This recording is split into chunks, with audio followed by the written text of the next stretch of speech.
It is day 180 and I'm back at Gourmet Eats again and I'm drowning my sorrows. Why is that? Well, it's because, I didn't get an invite to the palace or even invited to the party.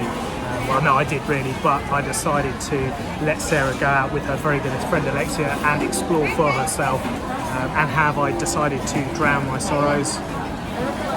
It's going to be with a 44 baht, £1 coconut and white chocolate donut. It's really, really good. Yeah, they can do pastries here in Southeast Asia. And of course, Sarah can go and do whatever she wants. I was merely jesting, and I would never be one to stand in the way, holding back, repressing and subjugating the female after I have been learnt and lessoned from the BACC just the other day. But what have I done today? Well, I started the day in a slightly different manner, and I decided to have a little look at the news of the world, not that notorious red top rag that went defunct a fair few years ago, perhaps due to Piers Morgan. Was it Piers Morgan? Perhaps he was involved in some way.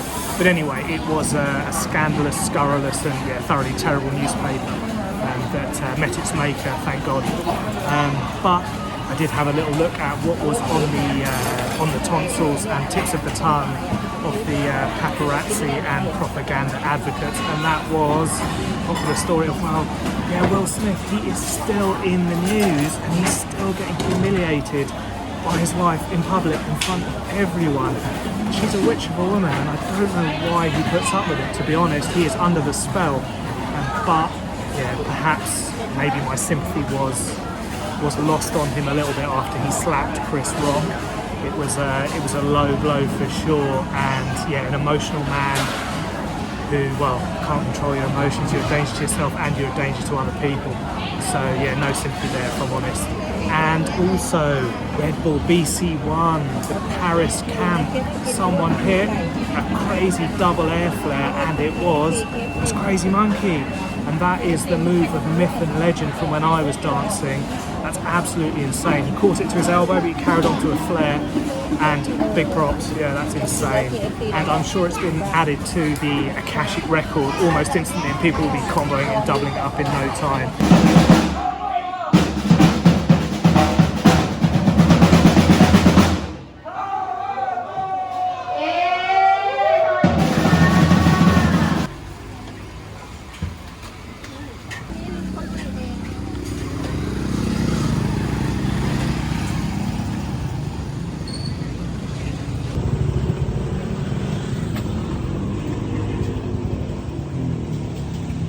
And the third unescapable and unavoidable story of the minute is, of course, the absolute turmoil that is engulfing the Middle East. A powder keg ready to blow, if it already hasn't, to be honest.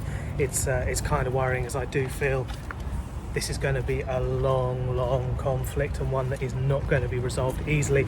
And to be fair, it's an age-old conflict. Well, World War II, the Balfour Declaration, British, we had our hand in that one, and it has been a hornet's nest ever since. An unsolvable problem, and I'm not going to get too much into my opinions on the matter, as it's such a divisive issue, and I don't think this is the platform for that.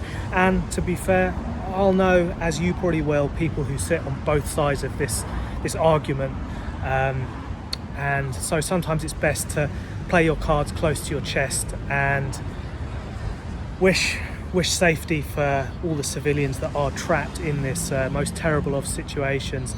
And the only thing I will say, I do feel that the targeting of innocent civilians definitely counts as a war crime. I agree with the ICJJ on that one for sure.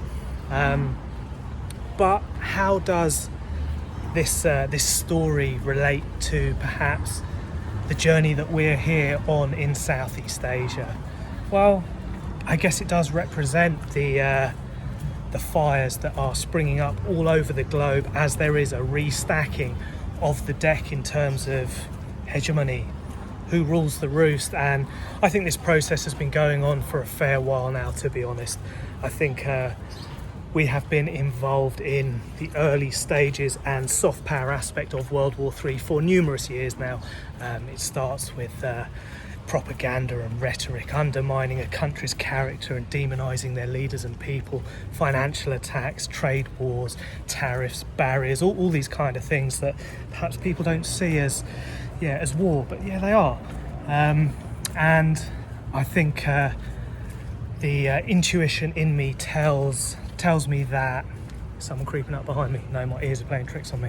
I have to have my self-defense mechanism on full guard when walking down these Khlongs.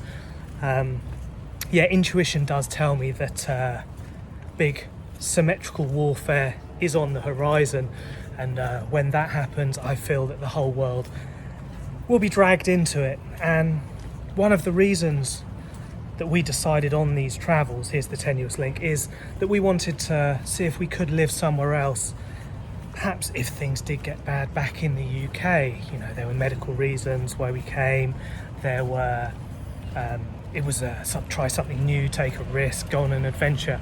But in the back of my mind, the amateur alternative historian / paranoid conspiracy theorist was saying, okay, well, if things get bad in the UK, where can we dip to?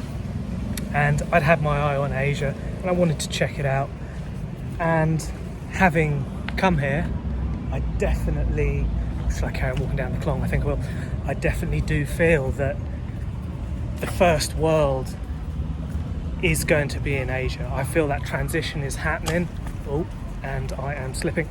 The transition is happening, and it feels like it is being set up to be the world leader. There's a vibrant feel out here. There's a feel of hope and happiness that perhaps is vanishing back in the West. So I'm glad that I've come on this journey to explore Asia. Whether I could live here full time, I don't know. It's not as easy as just saying, okay, I'm going to live somewhere, and you choose to do it. So I am approaching some young lads on the Khlong, and I think they were swimming in it the other day. It's absolute madness. There's no way I'd get in it, but yeah, they were happily paddling about. I think I saw a monster lizard clawing its way out as well, and I think that they are mildly venomous if they nick you, but they're tough little rapscallions. But anyway, so what will I lead to? And it is, what do I feel? Hey, how you doing? You okay? Hello. Do you swim in here? Do you ever swim in here? Yeah. Do you swim in here? Okay. It's okay to swim? Yeah. Okay. Are there not monitor lizards? Yes. Lizards in here? Yes. Do they bite? Do they bite? No, they don't. Yes. Okay. Are you going to swim? Yes. Hey. Yes. No. Nah, really? No. It's okay to swim? No. There we go. That is crazy. They are brave. How deep is it? Is it deep? It is deep. Okay. Wow, you're a brave man. There you go. Well done. I'll leave these boys up to their mischief. No. Are you going to do a back tug? Can you? Yes.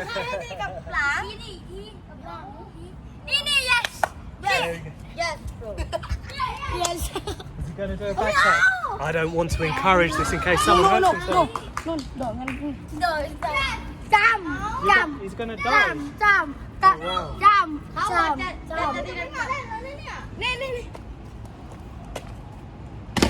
Oh, we got some acrobatics going on. Should we have a battle? Oh, nice man. Well done. What'd you say?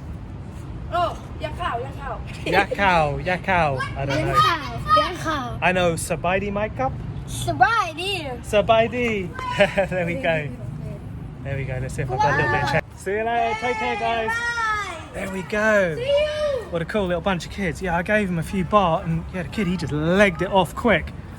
So I'm not sure they're all going to get to share in that. But anyway, well, I guess talking of these depressing kind of subjects, that fills you with a little bit of joy, actually.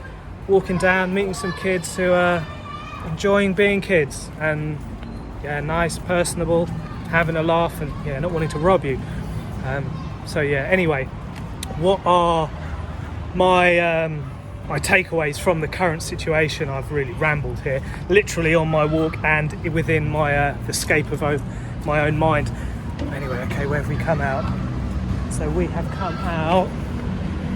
So another one of these big mega project condos that lines the BTS behind me. So I am going to get to my point, and it is, so what are the things that I have done in order to prepare for what I feel, maybe mistakenly, is the inevitable? And the first of which is obviously, have an escape route, have a little idea of somewhere that you may like to go to, that you're able to go to, in case things do get turbulent and troublesome where you're at. I think the second thing is something that we can all practice and is good as a rule of thumb for life anyway, and that's get used to being content with less. You know, there was a time when everyone had a brand new iPhone the day it came out, and that's definitely not the case back in the UK now.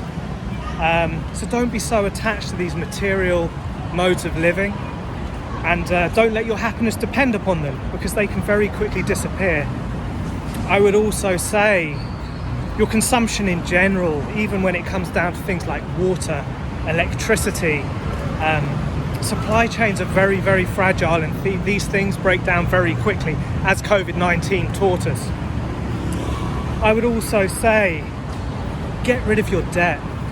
Don't have debt hanging over you if you can, and definitely don't be getting into more debt. Be trying to clear it off. We've lived in a time of very, very low interest rates where essentially money's been free, and people have borrowed and borrowed and borrowed.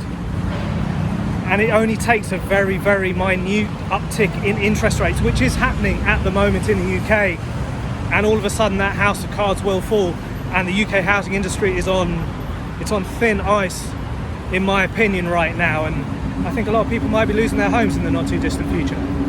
Irresponsible lending perhaps, but irresponsible borrowing as well. You know it's got to be paid back, and the good times can't last forever.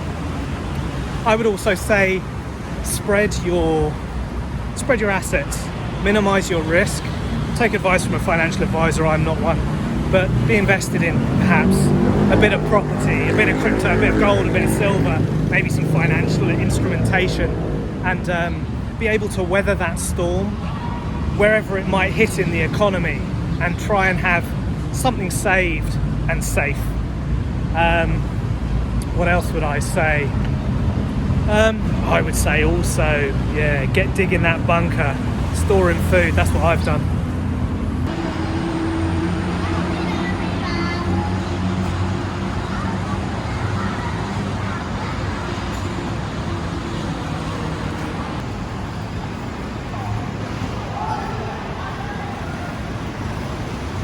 I have decided to continue my walk underneath the BTS and, enjoy seeing loads of people being active, adventurous, and enjoying each other's company. And what did my little delve and deep dive into, back into keeping up with current events tell me? And it's actually, I think I've been a lot happier not listening and being out of the loop. I don't want to diminish the magnitude and gravity of the situations that are happening at the minute, and I don't feel that you can turn a blind eye to it. But it's really depressing. Like when you re-watch it, everything that is being pushed out and pumped into the ether is fear. It's the worst aspect of human nature, and that's not just obviously things like conflicts, although they are everywhere at the minute. There are people suffering tangibly around the world in these conflicts that are arising everywhere, but also the things that people choose to consume, the minutiae, the gossip, the scandal, all those things. I don't really have any time for it. I never did, and just I think it activates your brain in a certain way, and perhaps it does activate like endorphin receptors and things like that, but I don't think it's in a good way. So all in all, I don't think I'm going to listen to the news for a fair while now.